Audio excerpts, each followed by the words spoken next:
right. Hello, everybody. Welcome back to another episode from the Tabletop Syndicate, Joker Prime, and Squints. Continuing on with our 300 3v3 tournament. We are in the quarters now, And so the third round, we have completed the second round.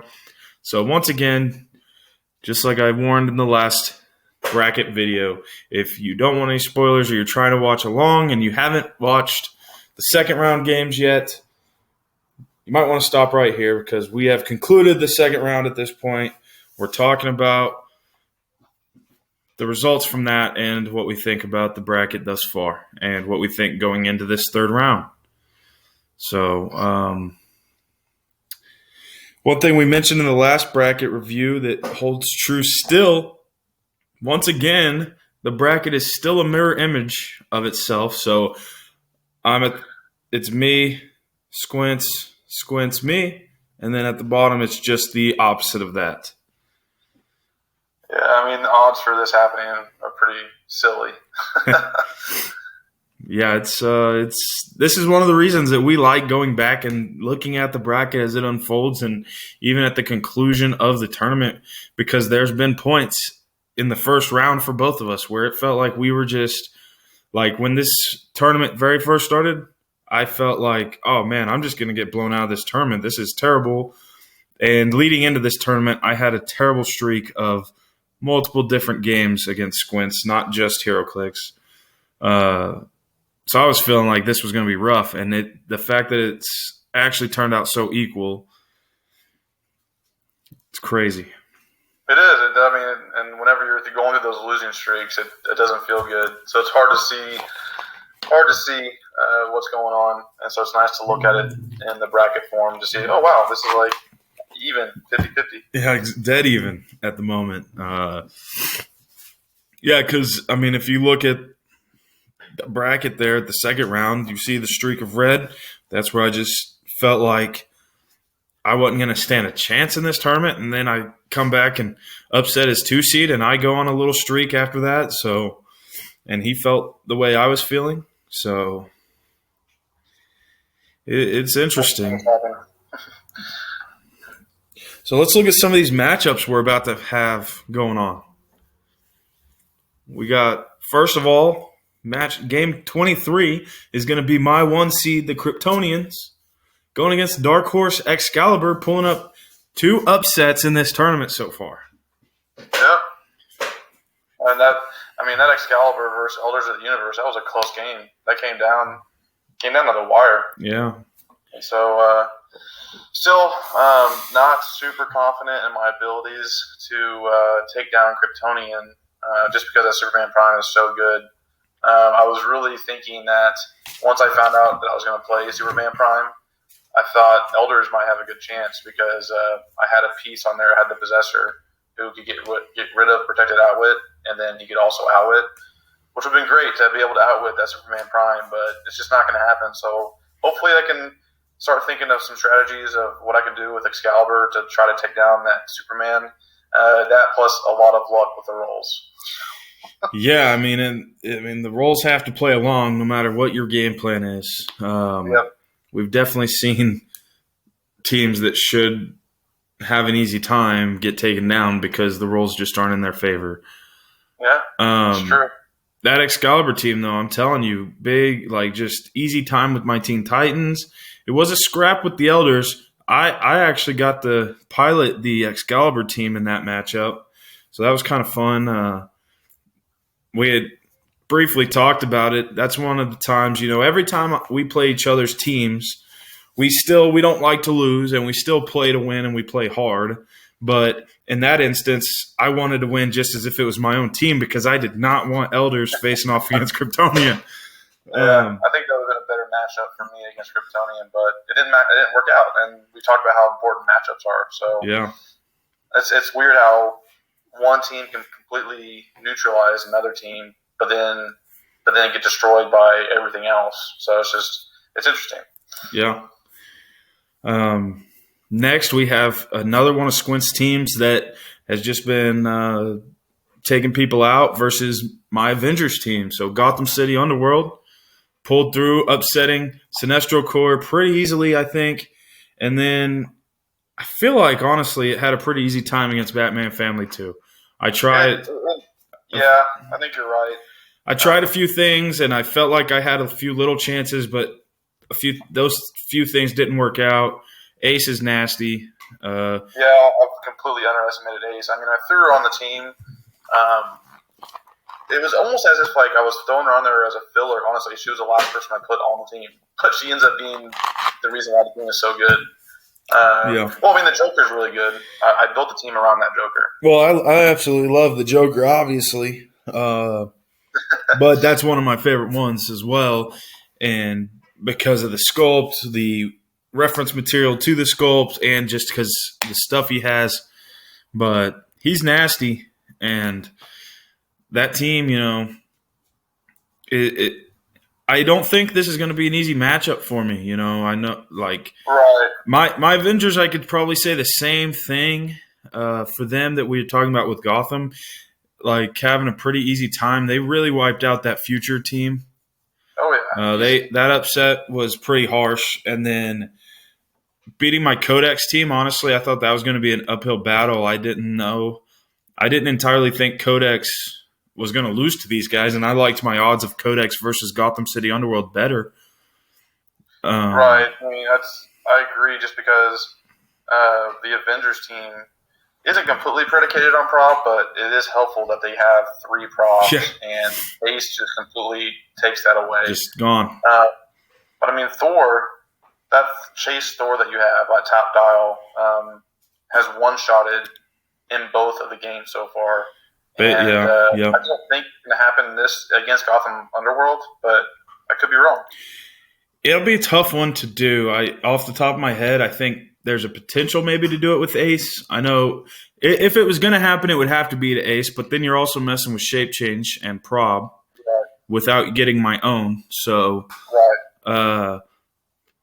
it'll be a tough match. Also, Joker with his penetrating poison and stealth. I don't aim through hindering with Avengers. So yeah, that's going to be big. Map choice will be big. And I can't remember, are we rolling off for map choice? I don't think so. Not yet. I don't think we do that till the semis. So, but in this matchup, we would roll off. So I was going to point that out, actually, just as you said it. Kryptonians will get map choice against Excalibur. But in this one, it will be a roll-off because both of these were upset teams that upset 2 teams now. That's right. Essentially. They're both unseeded. Okay. Yeah. So map choice could be big. For sure. Absolutely. So that'll be,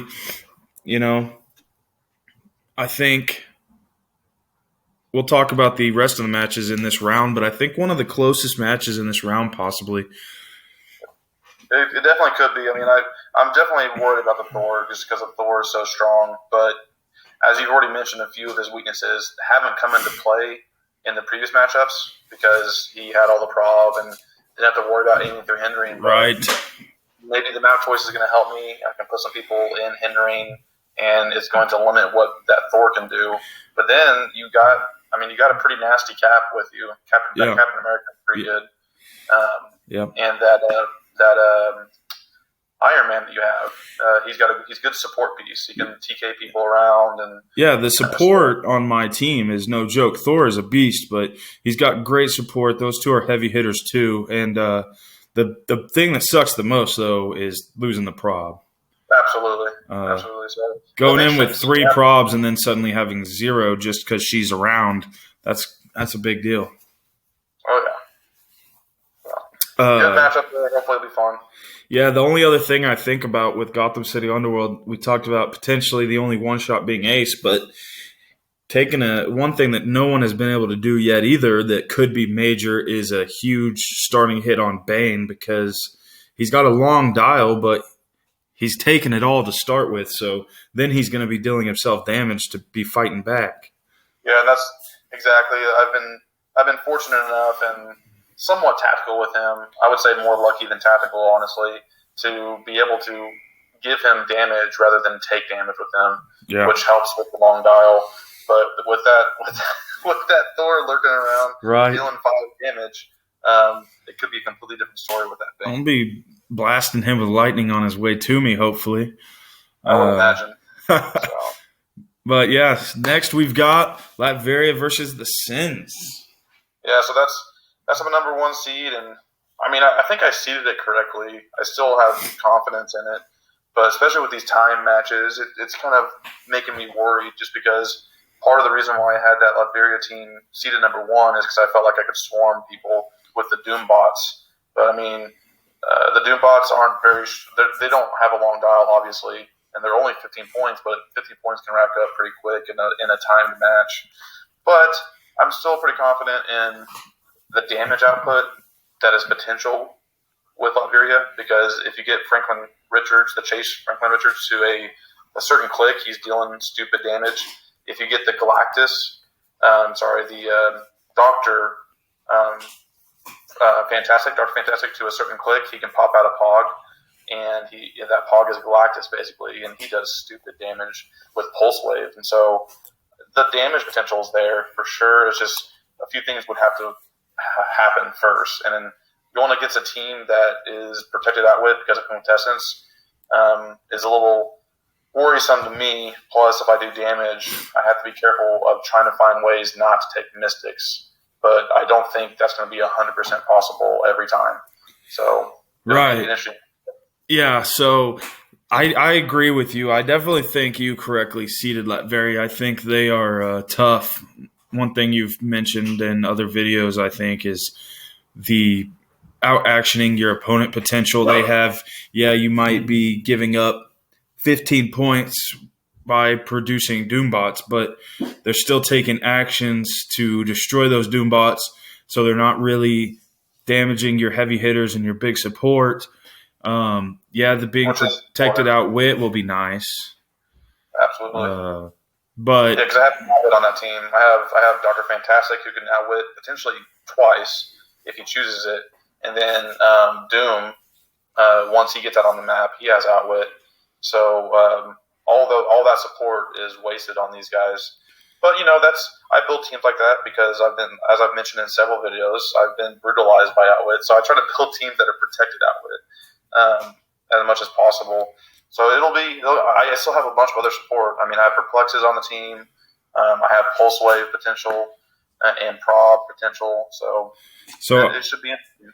I think a couple of the things that have really helped the Sins and limited their opponents to this point won't be as big of a deal against Latveria either, because while Latveria is still range, the out-actioning is going to help because, they're going to get Battle Fury for making a range attack, but then you can clear and use the other guys that didn't attack in the last turn. And that will be helpful with the fact that I hopefully will have a bunch of Doom bots, but that'll be rough. Well, and it's not heavily predicated on getting attacks while you're adjacent to your teammates and using like enhancements and things. So, that's the first thing I mentioned is what really killed, I'd say, Black Bolt, and then the second is what really hurt Justice League International against them. I mean, it was both of those things in both of those matches where, again, Latveria, I feel like, can kind of swarm these guys, and this will be one of the better matchups. Or I think so.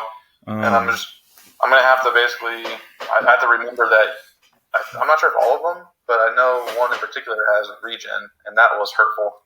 That hurt my soul. Well, at least 2 of them have regen. Yeah.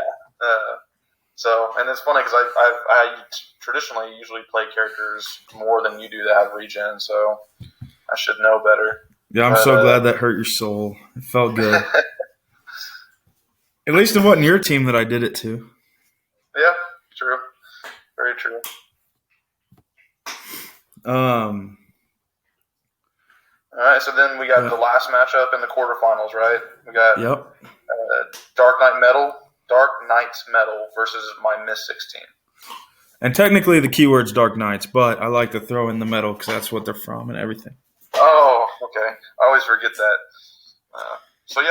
That's your – that is – I can't remember. That was unseeded. Unseeded. Oh, it is? Yeah. Oh, that's right, because that was one of the upsets, because they beat Masters of Evil. Right. Okay, yep. And then, of course, you're playing into my 3 seed, and so I'm hoping I seeded them right. And when we know that Mystics can be nasty, but after seeing what Dark Knight's Metal can do, I'm definitely not looking. I'm not looking at it to where I'm going to be able to steamroll that team at all. I feel like with Hypersonic, you can do a lot. Obviously, in the past, as you mentioned, I've been able to outwit Hypersonic, which is nice if that is handy to outwit that. And you have outwit on this team. I do with one of my characters. Yeah. And forever range with all 3. Do what? I said in forever range with all 3.